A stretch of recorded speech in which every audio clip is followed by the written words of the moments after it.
अस्सलाम वालेकुम। Standard 11 subject economics, lesson number हमारा था 5 और जिसका नाम था आमदनी और ख़र्च के ख़याल। आवक कने खर्चना ख़यालो। जैसे पहले के पीरियड में मैंने आपको बताया था आवक न ख़यालो बताया था और हमने क्या देखा था, इसके बाद कुल आवक देखी थी यानी कि कुल आमदनी। उसका ज़ाब्ता भी मैंने आपको लिखाया था कि TR = Q × P और इसके अलावा मैंने आपको इसकी मिसाल भी समझाई थी। इसके बाद फिर हमने देखा था औसत यानी कि सरेराश आमदनी, सरेराश आवक जिसको कहेंगे गुजराती में और उर्दू में बोलेंगे औसत आमदनी। इसका भी मैंने आपको ज़ाब्ता लिखाया था AR = TR/Q। अब आज हम जो देखने वाले हैं उसे कहते हैं सीमांत आवक, जिसको हम क्या बोलेंगे उर्दू में मामूली आमदनी, लेकिन मेरे हिसाब से हम इसको क्या बोलेंगे इजाफ़ी आमदनी। क्या बोलेंगे? इजाफ़ी आमदनी भी बोल सकते हैं और मामूली आमदनी भी बोलेंगे।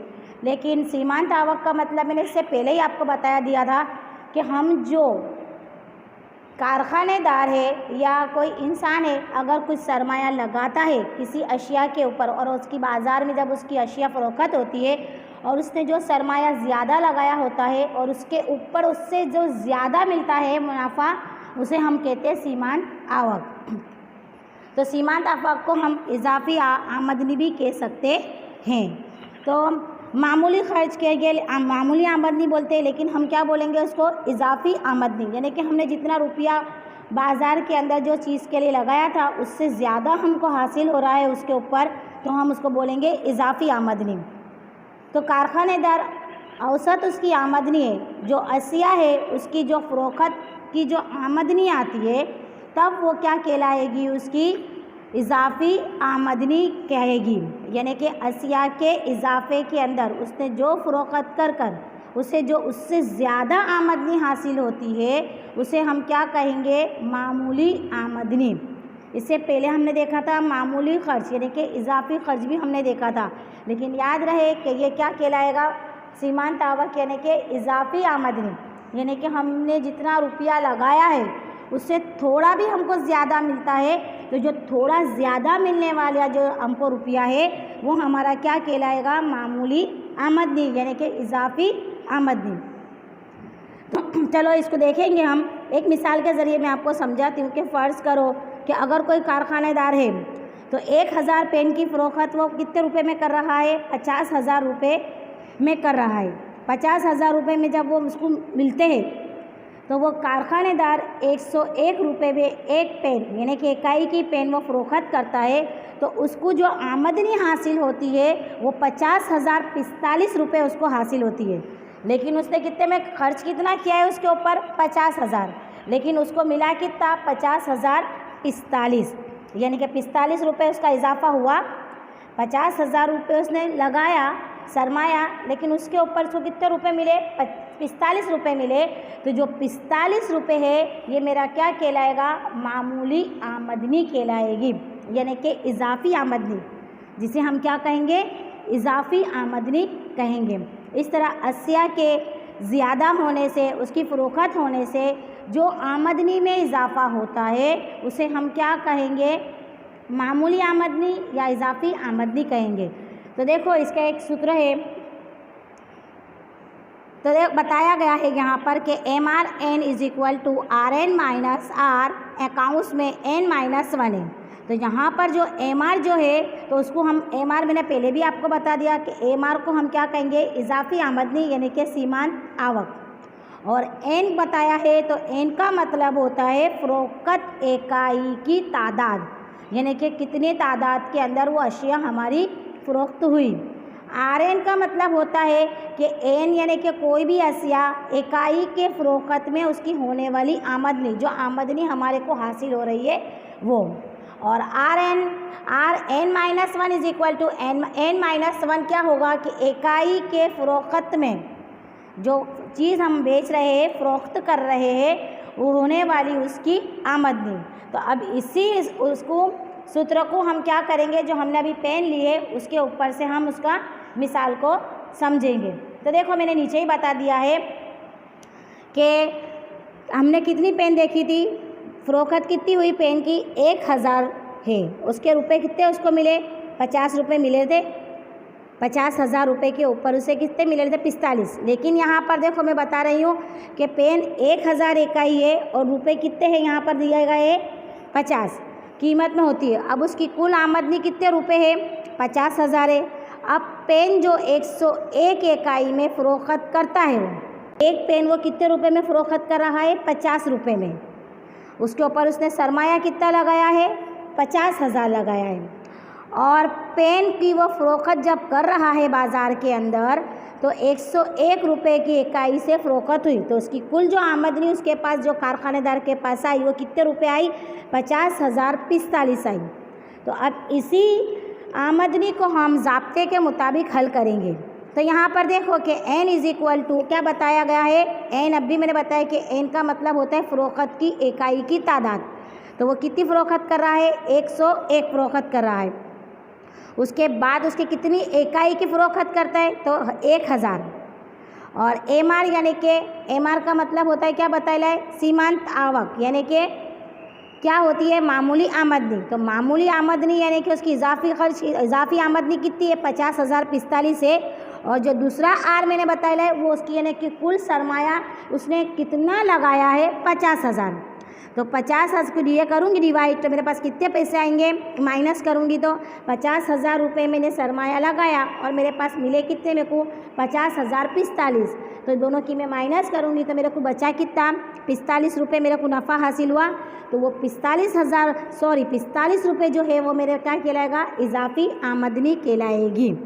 बड़ी समझ कि मैंने पेन बनाने के लिए कारखानेदार ने 50,000 रुपये खर्च किए हैं और यहाँ पर वो n बराबर कितनी तादाद के अंदर पेन है? 101 है। कितनी ये कर रहा है? 1000 पेन फ़रोख्त की इकाई से कर रहा है। अब उसने पैसे कितने लगाए हैं? 50। उसको मिल कितने रहे हैं नफ़ा? 50,045। जबकि उसने सरमाया लगाया कितना था? 50,000। तो माइनस करूँगी तो 45 रुपये जो ज़्यादा मिलेगा वो मेरा क्या कहलाएगा? सीमांत आवक, यानी कि क्या कहलाएगी मेरी? वो मामूली इजाफा कहेंगे या इजाफा आमदनी भी कहेंगे, क्योंकि उसका इजाफा हो रहा है, हम ज़्यादातर इजाफा आमदनी ही कहेंगे। अब इसके बाद हम देखेंगे, इसके बाद देखेंगे हम पूर्ण हरीफाई वाला बाजार में कुल आवक, सीमांत आवक અને सरेराश आवक। अब यानी कि पूर्ण हरीफाई वाले का मतलब होता है मुकम्मल मुकाबला आराई, एक दूसरे की हरीफाई। मुकम्मल मुकाबला आराई वाले बाज़ार में कुल आमदनी और इजाफी आमदनी, जिसको हम बोलेंगे मामूली आमदनी और औसत आमदनी। अभी तक हमने जो समझा वो अलग अलग समझा, लेकिन ये तीन चीज़ें हम काय में समझेंगे कि मुकम्मल मुकाबला आराई वाले बाज़ार में, जिसको हम गुजराती में कहेंगे पूर्ण हरीफाई वाला बाज़ार में कुल आवक, सीमांत आवक અને सरेराश आवक। उर्दू में क्या कहेंगे? मुकम्मल मुकाबला आराई वाले बाज़ार में कुल आमदनी, मामूली आमदनी और औसत आमदनी। तो मुकम्मल हरीफाई बाज़ार में एक ऐसा बाज़ार है कि जिसमें कारखानेदार जो है वो बाज़ार में जो कीमत होती है उसको कबूल करके अशिया की क्या करता है? फ़रोख्त करता है। मुकम्मल बाज़ार एक ऐसा बाज़ार है कि जिसके अंदर जो कारखानेदार है वो अपनी अशिया की जो कीमत है उसको कबूल करता है और अशिया को क्या करता है? फ़रोख्त करता है। मुकम्मल हरीफाई वाला बाज़ार के अंदर जो अशिया होती है वो लातादाद होती है। बेचने वाले कैसे होते हैं? लातादाद होते हैं, यानी कि फ़रोख्त करने वाले भी लातादाद होते हैं और जो ख़रीदने वाले होते हैं वो भी कितने होते हैं? लातादाद होते हैं, क्योंकि वहाँ मुकम्मल बाज़ार है उसके अंदर एक से ज़्यादा कारखानेदार होते हैं और वो बेचने वाले यानी कि फ़रोख्त करने वाले भी ज़्यादा होते हैं और उसे ख़रीदने वाले भी ज़्यादा होते हैं। और फ़रोख्त और जो ख़रीदार है वो बाज़ार की हालत को, कि बाज़ार का हाल कैसा चल रहा है, उन्हें उसकी पूरी तालीम होनी चाहिए। इसके आगे पे लेसन में भी हमारा यही बाज़ार का जो लेसन है वो बाज़ार का लेसन हमारा आने वाला है। यानी कि बाज़ार के अंदर जब वो पीढ़ी यानी कि कारखानेदार आता है तो उसे उस कारखानेदार की पूरी यानी कि उस बाज़ार की पूरी जानकारी होना बहुत ज़रूरी है।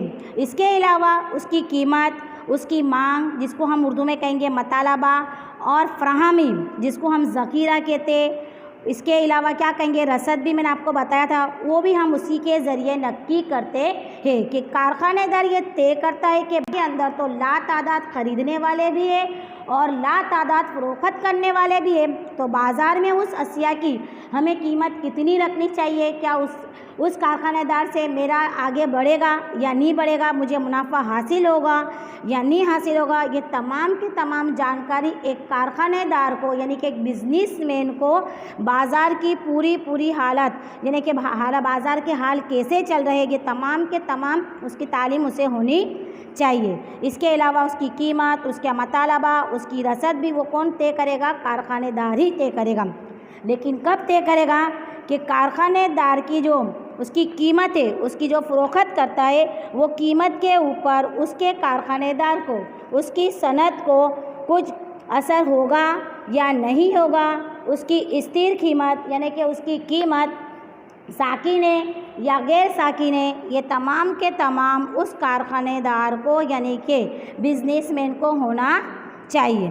अब इसके अलावा मुकाबला आराई वाला जो बाज़ार के ज़रिए जो फ़रोख्त होने वाली अशिया है, उसकी कीमत कारखानेदार की जो औसतन आमदनी है, इसके अलावा उसकी इजाफ़ी आमदनी है, ये भी कैसी होनी चाहिए, सरकी होनी चाहिए, यानी कि उसको खोट यानी कि नुकसान ना हो।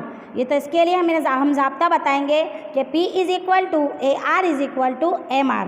P का मतलब होता है प्राइस यानी कि कीमत, AR का मतलब मैं आपको पहले ही बता चुकी थी, क्या बताया था मैंने आपको, औसत आमदनी बताई थी, और MR यानी कि अभी हाल हमने जस्ट देखा यानी कि सीमांत आवक यानी कि मामूली इजाफा। तो ये दोनों कैसे होने चाहिए, कीमत से ताल्लुक़ होना चाहिए और दोनों कैसे यकसा होने चाहिए। जो अगर अशिया की कीमत फ़र्ज़ करो कि 50 रुपये होती है, तो उसकी कारखानेदार की औसतन आवक भी कितनी होनी चाहिए, 50 रुपये होनी चाहिए, और उसकी जो इजाफ़ी आवक होए यानी कि उसके ऊपर जो मिलने वाली आमदनी होए वो भी कितनी होनी चाहिए, 50 रुपये ही होनी चाहिए। यानी कि क्या बताया है कि पूर्ण हरीफाई वाला बाज़ार में यानी कि मुकाबला आराई वाले हरीफाई वाले बाज़ार के अंदर अगर अशिया की औसतन कीमत और मामूली आमदनी यानी कि इजाफ़ी आमदनी अगर यकसा होती है तो ही उसे मुनाफा हासिल होगा। तो इसका ज़ाब्ता क्या आएगा कि P = AR = MR। नतीजा क्या होता है कि कारखानेदार की जो औसतन आवक है और जो इजाफ़ी जो क़त है वो एक ही होना चाहिए। तो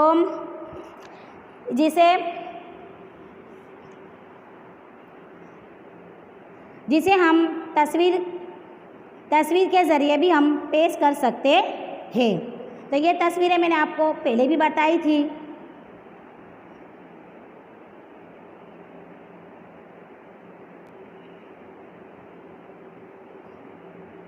अब इसके बाद हम देखेंगे हमारे लेसन का आखिरी टॉपिक, अपूर्ण हरीफाई वाला बाज़ारों में कुल सीमांत आवक अने सरेराश आवक यानी कि नामुकम्मल मुकाबला आराई वाले बाज़ारों में कुल आमदनी, मामूली आमदनी और औसत आमदनी।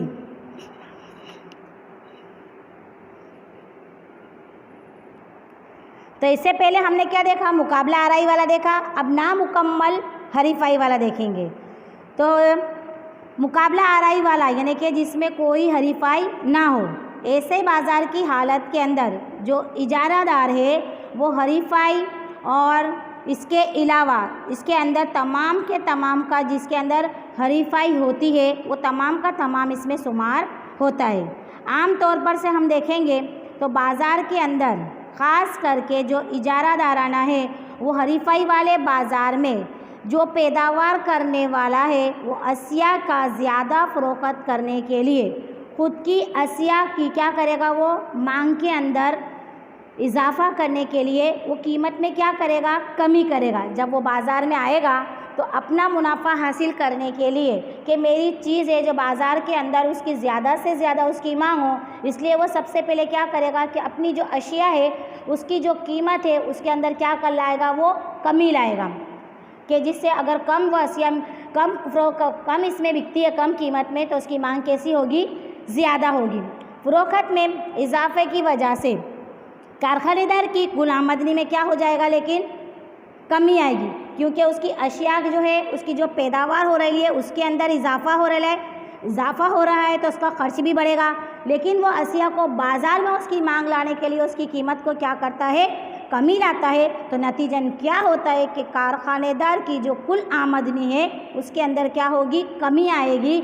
जब उसके अंदर कमी आएगी तो वो क्या होगा, उसकी जो औसतन आवक है और उसका जो इजाफी आमदनी है उसके अंदर भी तब्दीली आएगी। तो तब्दीली क्या आएगी कि हमने इससे पहले जो देखा कि उसके अंदर उसका जो ख़त था वो कैसा था, समान था, यानी कि सरखा था, लेकिन इसके अंदर तब्दीली आने की वजह से क्या की तब्दीली, कीमत में कमी आई। जब कीमत में कमी आएगी तो उसके औसतन आमदनी में कमी आएगी, उसकी औसतन आमदनी में कमी आएगी तो उसकी इजाफी खर्च में भी कमी आमदनी में कमी आएगी, और उसकी कमी होने की वजह से क्या होगा कि उसकी जो औसतन आमदनी की, यानी कि जो उसके मुतालिबे का जो ख़त है वो किसकी तरफ होगा, नीचे की तरफ, ढलान कौन सी नहीं आएगा, नीचे की तरफ आएगा, और उसकी ज़्यादा फ़रोख्त होने के बावजूद उसकी कीमत में क्या रखा है उसने, उसको कमी करने की ज़रूरी हो गई है। इसके लिए उसकी मामूली आमदनी यानी उसकी इजाफी आमदनी में भी कमी आएगी।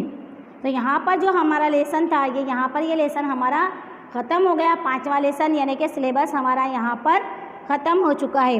अब इसके बाद में आपको हो सकेगा तो आपको मैं रिवीज़न कराऊंगी या फिर लेसन नंबर 6 स्टार्ट कर देंगे।